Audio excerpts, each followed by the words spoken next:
দর্শক এবারে রাঙামাটি থেকে সরাসরি যুক্ত আছেন মিশু দে। মিশু, বন্যার কারণে সাজেকে কতজন পর্যটক আটকা পড়েছেন আর জেলার সড়ক যোগাযোগ ব্যবস্থা নিয়ে বিস্তারিত কি তথ্য আছে আপনার কাছে আমাদের জানাবেন। নিপা, গত যে 3 দিনের বৃষ্টি, সেই 3 দিনের বৃষ্টির ফলে রাঙামাটির বাগাছড়ি উপজেলা আর কাঁচালং নদীর যে কাঁচালং নদীর উপর দিয়ে পাহাড়ি ঢল বয়ে যাওয়ার কারণে গতকাল মধ্যরাত থেকে রাঙামাটির বাগাছড়ি উপজেলা সদর সহ এর আশপাশে যে সকল নির্মাণাঞ্চল রয়েছে সেগুলো প্লাবিত হতে শুরু করে। এছাড়াও সাজেকের যে বাগাইরহাট সড়ক এবং দিঘিনালা সড়ক, এই সড়কগুলোতে বৃষ্টির ফলে জলাবদ্ধতা সৃষ্টি হয়, যার কারণে সাজেকে প্রায় শতাধিক পর্যটক আটকা পড়া রয়েছে। তবে এই পর্যটক আটকা পড়ার যে ঘটনা, এখানে পর্যটকদের সংখ্যা নিয়ে একটা ধূম্রজাল সৃষ্টি হয়েছে। সাজেক কটেজ মালিক সমিতির সূত্রে আমাদের জানিয়েছেন যে সাজেকে প্রায় 7 থেকে 8 শতাধিক পর্যটক আটকা পড়েছেন, কিন্তু উপজেলা প্রশাসনের পক্ষ থেকে আমাদেরকে জানানো হয়েছে 1 শতাধিক পর্যটক সেখানে আটকা পড়া রয়েছে। এছাড়াও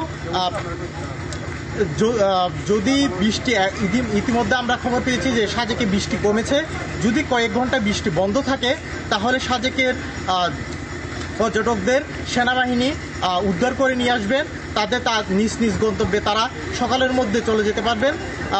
সাজেকের যে ঘটনাটি হয়ে থাকে, অতি বৃষ্টির ফলে সাজেকে বাগেরহাট সড়কে পাহাড়ি ঢল নেমে সড়ক চলাচল প্রতি বছরেই আমরা বিভিন্ন সময় দেখি বন্ধ হয়ে যায়, যার বৃষ্টি বন্ধ হওয়ার 4 থেকে 5 ঘন্টার মধ্যে আবার কিন্তু পানিগুলো নামতে শুরু করে, তখন সড়ক যোগাযোগ আবারও ঠিক হয়ে যায়। অপরদিকে বাগাইছড়ি সদরসহ যে সকল নির্মাণাঞ্চল প্লাবিত হয়েছে সেখানে প্রায় 10,000 মানুষ পানিবন্দী রয়েছে বলে আমরা জানতে পেরেছি ইতিমধ্যে।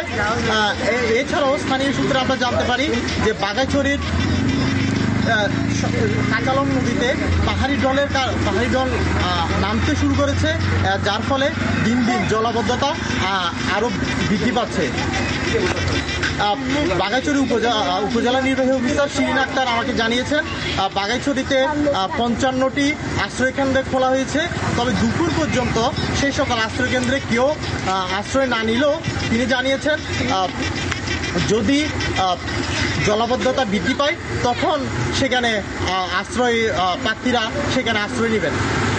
এই ছিল রাঙামাটি থেকে আমার কাছে সর্বশেষ। মিশু, আপনাকে অনেক ধন্যবাদ আমাদের সঙ্গে যুক্ত থাকবার জন্য।